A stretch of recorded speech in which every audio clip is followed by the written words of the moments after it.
May iba-vlog na naman siguro yung mga aking technician about decorating. Mga dekorasyon, yung mga, alam mo yung mga dekorasyon na kakaiba, yung may mga ilaw-ilaw. Yan. Pakikita niya mamaya, sandali lang. Ito yung mga mga ginawa niyang dekorasyon. Pwede, maganda. Pwede sa Pasko, pwede sa kwarto. Ayan, mga yan. Maganda to. Makikita mo pang dekorasyon talaga. Decorating nga. Ito, tingnan mo. Iyan. Pwede sa kwarto. Ayan. Dalawa yan. Ayan. Ayan lang ang DIY na ginawa ko. Maganda. Papalit-palit ng ilaw. Ayan. Ito nga pala yung kanya function. Ayan.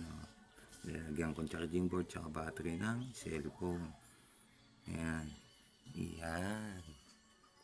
Maliit tapos malaki. Ayan. Ito naman.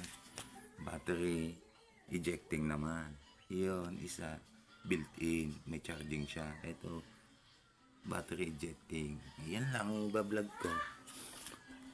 Magandang umaga. Ito ulit si kunwaring technician.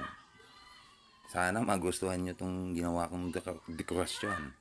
Ha? Yan lang. Ito ulit si kunwaring technician. Bye.